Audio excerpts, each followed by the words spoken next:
when it comes to ICP, there's something that I find interesting. Now, even though nothing I say is financial advice, what do I mean by this? Not too long ago, I saw a chart by ChainSpect, and it was talking about most used blockchains by total transactions since TGE. Now, TGE stands for Token Generation Event, and basically, if I were to just kind of give a summary as to what this is in the most simple way that I can, it's basically when a project creates and releases its token.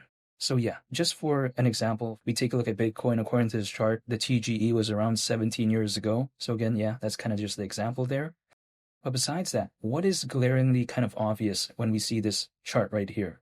Again, according to this chart, ICP is number one.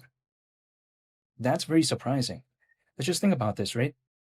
In terms of, again, most used blockchains by total transactions since TGE, according to ChainSpect, ICP so far 262 billion. I think that right there is very surprising. Not to mention as well, we take a look at what's number two. It's Solana at around 94 billion. And keep in mind, when it comes to the TGE of ICP, it's around 4 years ago. Solana's around 6 years ago. And still, even despite that, we take a look at the difference right there. Over 100 billion ICP compared to Solana. That's very surprising. Even ICP is higher than Stellar by over 10 times. And again, this is according to this chart right here. Not to mention, we take a look at BNB Chain. It's around 9.72 billion. So again, it's way less than something like, again, ICP over 20 times less. Not to mention as well, we take a look at something like, in the case of Bitcoin, Bitcoin's around 1.26 billion. So let's just let that sink in, right? ICP is over 100 times that. I mean, that's just very impressive. So when I take a look at it, sometimes people have to tell me, okay, when it comes to this, despite having these statistics, why is the price around $3? Now, granted, the price has been doing actually pretty okay since I last talked about it, because when I made my last video, when it comes to ICP, the price was like around $2.9. Now it's actually above $3, but still, it has a ways to go in the grand scheme of things, considering how not too long ago the price was over $18. But still, I like what I'm seeing when it comes to that. But again, sometimes you like to say, okay, why isn't it translating to the price? Well, it's because the way I take a look at it is that as of right now, it's not necessarily about a project's adoption, not about necessarily what's kind of the, I would say, adoption in the grand scheme of things. Because if we take a look at a lot of massive projects out there, sure, some of them have had massive adoption, like for instance, in the case of Bitcoin, Ethereum, but also some other projects too, the adoption isn't the best, but then at the same time, they have a very big market cap, in some cases bigger than ICP. And I think the reason why is because a lot of it, as of right now, is driven through the narrative, kind of the story. And I think when it comes to ICP, sometimes it could be viewed as a little bit boring in some cases, at least a lot of my friends, because it doesn't have such a cool and unique factor where it just feels like, oh, wow, it's really interesting. Sometimes it doesn't have that. But then I feel like the internet computer is more like a project that I have to really look into. It's more kind of, I would say, something that has to be studied to really be understood, in my opinion. Whereas other projects out there like a Dogecoin or a Shiba, it's just fun. I don't have to really know what it does because, come on, they're meme coins, It's just fun, it's just interesting, and then that's kind of it. But then this is a different vibe here. So yeah, it doesn't really have such a mass broad appeal, I think in some cases, to like kind of the just popularity level of sometimes like a Dogecoin or Shiba Inu. But then at the same time, in terms of the statistics, I think it is very impressive, at least what I'm seeing right here. And again, just to mention, right, I actually forgot to mention this. Actually, when we take a look at Ethereum, according to this chart again, it's around 3 billion.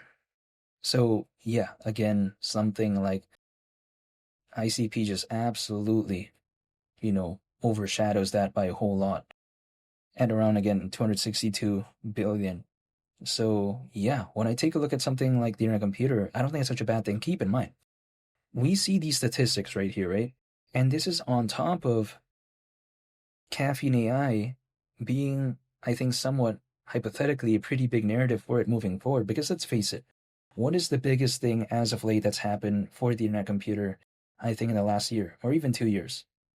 I think arguably the aspect of Caffeine AI. Because, yeah, sure, it doesn't have the most hype as of right now, doesn't have the most kind of popularity, but then at the same time, it's still a pretty big deal as to what that is, right? Again, a self-writing apps platform. Because let's imagine, let's say in a make-believe scenario, I'm a developer and I want to build an application that has, pretty cool things and all these aspects, but then I want to use AI to help me do that.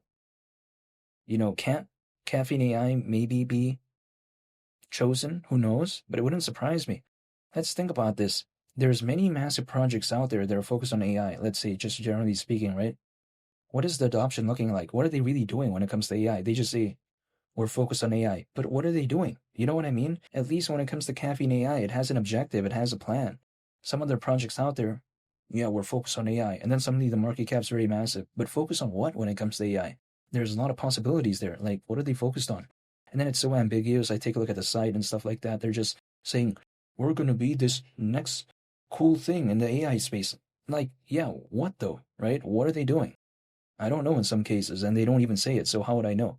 But then when it comes to the internet computer, it's not even really considered to be something that is a major player, I think, sometimes in the case of AI. But then when I take a look at the internet computer, it has an aspect of decentralized AI, and then we take a look at also kind of things surrounding that as well in the case of, Caffeine AI. I just think that the vibe when it comes to the internet computer, I do like it. And oftentimes it's not really considered to be such a, cool project. But the more I take a look at it, the more I find that it is actually cool and very interesting, at least personally for me.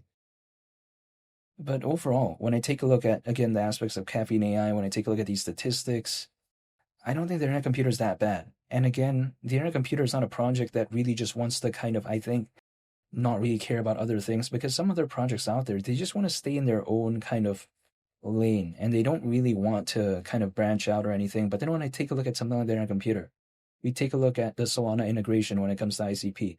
That's a major victory in my opinion. And that happened, some time ago, but I'm just saying, like if we take a look at it, Solana is a very massive layer one blockchain. It's showing no signs of stopping in terms of kind of maybe what it could be moving forward despite the price pullback. But I'm saying, just generally speaking, in the grand scheme of things, I think when it comes to something like the internet computer, I just like what they're doing. I think Dfinity is really handling things the right way.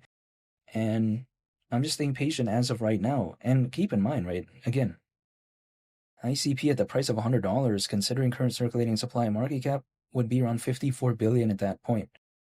Like we're not talking about 100 billion, 200 billion. In this case, it's around 54 billion. And we've seen like basically even BNB pretty much doubled that in terms of market cap, even let's say back in 2021 at one point. So yeah, I mean, it doesn't seem like such an outlandish market cap to me. $100 is around a 28x from here. Not too long ago, it was around a 33x from here. Granted, I don't think I've seen an altcoin season, but even ICP right now going to $10 is still slightly under 3x from here. But again, that's just my personal perspective. I'm not telling you to do anything, which is why I'm still dollar cost averaging. I was dollar cost averaging into ICP when it was at $10, when it was even above that. And I'm also dollar cost averaging still even as of right now. And I even did it when ICP was below $3. So in the grand scheme of things, I'm still dollar cost averaging. And even back then, right, before ICP had that pretty good rally, even at around $3, even again back then, I was also dollar cost averaging. So in the grand scheme of things, I just haven't given up when it comes to ICP. Yeah, sure, it's been going up and down like that, but I just haven't given up because ultimately speaking, if let's say ICP for whatever reason goes to $100, would it really matter what price I accumulated ICP at? Whether or not it's like $3, $5, $8, $10? Because even if let's say I accumulated at like $10, right? Even $100 is already a 10x from that, you know? So if let's say ICP does do something during an altcoin season, I don't think I'd be complaining too much actually in terms of what exact moment I accumulated ICP at. I never go all in. What I do is just I incrementally accumulate over an extended period of time on a set schedule. I'm not trying to find the perfect moment because imagine, even though to me, like, again, $10, $5 or whatever, it wouldn't really concern me, I think, in the long term. But besides that, I don't want to be in a moment where I go all in and then I'm not able to kind of stay consistent. What I do is I just consistently accumulate over an extended period of time. So if let's say I accumulated at $10 and let's say there's a dip to $3, it's still like I'm able to continue on that journey towards dollar cost averaging. You know what I mean? But again, I'm not telling you to do anything. This is just my perspective. So whenever there's an altcoin season, if it ever even happens during the cycle, I just want to stay patient. I'm holding, waiting, And that's it, because I can't demand things to do this or do that. All I can do is just wait. But I am waiting, and I'm holding, and I'm staying patient, and that's pretty much about it. And I want to say thank you for watching. Feel free to subscribe if you enjoyed this video. I greatly appreciate it. I hope you all have a nice day. It's Vali the Captain, and I'll catch y'all on the next one. I'm out. Peace. Bye.